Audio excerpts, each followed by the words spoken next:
గురువుగారు ఎక్కువగా ఎవరిని అడిగినా సరే, మీరు ఏ దేవుడిని ఎక్కువ ఇష్టపడతారు అనంటే, శివుడు, శివయ్య. సో, ఇదే వినిపిస్తూ ఉంటుంది. అవును. అవును. శివాలయంకి వెళ్తామండి సోమవారం రోజు అనేసి అవును. ఎక్కువ మంది చెప్తూ ఉంటారు. అవును. మరి ఆడవాళ్ళు గూడా ఎక్కువగా ఇష్టంతో పూజలు చేస్తూ ఉంటారు. అవును. ఆడవాళ్ళు ఎక్కువగా శివునికి అంటే గుడికి వెళ్ళడం, శివారాధన ఇలాంటివి చేస్తూ ఉంటారు. శివలింగానికి పూజ చేయొచ్చంటారండి మరి? ఆడవాళ్ళు. అవునండి. ఇంట్లో శివలింగం పెట్టుకోవచ్చు. శివలింగానికి పూజ కూడా చేయవచ్చు. ఓకే. అయితే దానికి కొన్ని నియమ నిష్టలు ఉంటాయి. హ్మ్. శివలింగం ఎంత ప్రమాణంలో ఉండాలి అంటే, బొరటన వేలు ఆ ఇంటి యజమాని యొక్క బొరటన వేలు ప్రమాణంలో శివలింగం ఉండాలి. ఓకే. ఆ శివలింగాన్ని చక్కగా ఇంట్లో పెట్టుకొని, హ్మ్. శివలింగాన్ని ఇంట్లో పెట్టుకున్నాం కదా! దానికి రోజు అభిషేకం చెయ్యాలి. రోజు అభిషేకం చేసి ఏదో ఒకటి నివేదన పెట్టాలి.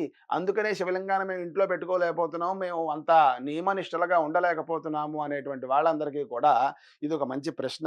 హ్మ్. దానికి ఇప్పుడు సమాధానం చెప్తాను చూడండి. శివలింగం ఇంట్లో పెట్టుకున్నాం.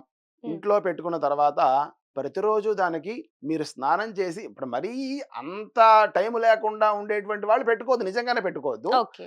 టైము ఖచ్చితంగా మేము దైవానికి, పరమేశ్వరుడికి కనీసం ఒక 10 నిమిషాలైనా మేము టైంని కేటాయించగలము అనేటువంటి వాళ్ళు మాత్రమే పెట్టుకోండి. హ్మ్. పెట్టుకునేప్పుడు కూడా.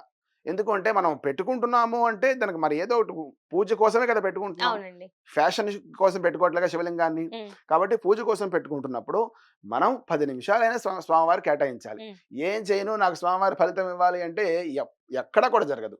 ఓకే. కాబట్టి 10 నిమిషాలు కేటాయించి కాస్త శివాయ గురవే నమః అనేటువంటి నామంతో 11 సార్లు నీళ్లు పోసి, హ్మ్. పసుపు, కుంకుమ, గంధము స్వామివారి దగ్గర వేసి, కాస్త ఈ పాలో, పంచదార పలుకులో ఏదైనా నివేదన పెట్టొచ్చు. ఓకే. ఆ 10 నిమిషాల టైం కూడా లేదనుకోండి, మనం ఏం చేయలేం దాన్ని. ఓకే. కాబట్టి మగవారికి సమయం ఉంటే మగవారు, ఆడవారికి సమయం ఉంటే ఆడవారు ఈ యొక్క శివలింగాన్ని అర్చన ఖచ్చితంగా చేయవచ్చు. హ్మ్. ఇబ్బందేం లేదు. అయితే 5 రోజులుంటాయి గదా! హ్మ్. మ ఆడవాళ్ళకున్నటువంటి నెలసరి 5 రోజులు మాత్రం వాళ్ళు దేవాలయం దగ్గరికి వెళ్ళకూడదు. ఈ యొక్క పూజలు అది ఏదైతే ఉందో ఇంట్లో ఉన్న శివలింగాన్ని కూడా వాళ్ళు కొంచెం పక్కకుంటేనే మంచిది. ఓకే అండి. గురువుగారు ఇప్పుడు చాలా మంది కూడా డబ్బు, డబ్బు సంపాదించాలని చూస్తున్నారు. అవును. అండ్ ఎలా తప్పుదారిలో సరే సంపాదించాలి అనేసి చాలా మంది ట్రై చేస్తున్నారు. ఏదేదో చేస్తున్నారు. బట్ కొంతమంది ఏంటంటే డబ్బులొస్తున్నాయి. అంటే జీతమొస్తుంది. జీతంకి సరిపడా ఖర్చులుంటున్నాయి. హ్మ్. అసలు మిగలట్లేదు. డబ్బులుండట్లేదు. అవును. చేతిలో ఒక్క రూపాయి కూడా ఉండట్లేదు అనేసి హ్మ్. చెప్తూ ఉంటారు. హ్మ్. హ్మ్. డబ్బులు మన దగ్గర ఉండాలి అనంటే ఏమైనా నియమాలున్నాయంటారండి? నియమాలు, నియమాలు కాదు. మన దగ్గర డబ్బులు ఉండాలి అనంటే ముందుగా మనమేంటంటే మనం సంపాదించుకున్నటువంటి ఏదైతే ధనం ఉందో హ్మ్. దాన్ని 3 భాగాలు చేయాలమ్మా. ఓకే. ఒక భాగం అంతా కూడా మన దైనందిన కార్యక్రమాలకి. హ్మ్. ఒక భాగం అంతా కూడా ఒక రూ. 2 మనం ఏదైనా వెనక్కి వేసుకోవాలంటే బ్యాంక్ బ్యాలెన్స్‌కో దేనికో దాన్ని హ్మ్. మూడో భాగం ఏదైతే ఉందో అది చాలా తక్కువ భాగమే కావచ్చు.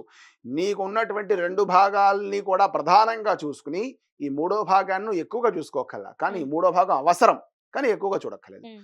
దైవ ధర్మ కార్యక్రమాలకి వాడాలి. ఓకే. దైవ కార్యక్రమాలకి, ధర్మ కార్యక్రమాలకి నీకు దైవం మీద నమ్మకం లేదు వదిలేసేయి ఓకే. హ్మ్. ధర్మ కార్యక్రమాలకైనా వాడు. హ్మ్. ఈ 3 భాగాలు చేసుకున్నట్లయితే మీకు ధనం ఖచ్చితంగా ఉంటుంది. ఓకే. ఇంకొకటి అంటే ఈ ధనం మా దగ్గర ఉండాలి అంటే దానికి ఏం చేయాలండి? హ్మ్. లేదు మాకు బాగా అప్పులు ఎక్కువగా ఉన్నాయి. మాకు ఈ రుణ విమోచనం ఎలా కలుగుతుంది? హ్మ్. అనేటువంటి దాని మీద మనం చెప్పుకున్నట్లయితే రుణ విమోచన అంగారక స్తోత్రము అని ఒక స్తోత్రం ఉంది. హ్మ్. ఆ స్తోత్రాన్ని పఠించినట్లయితే రోజు కూడా పఠించినట్లయితే మనకి రుణ విమోచనం అనేది కలుగుతుంది. ఓకే. అలాగే ఒక శ్లోకం ఉంటుంది.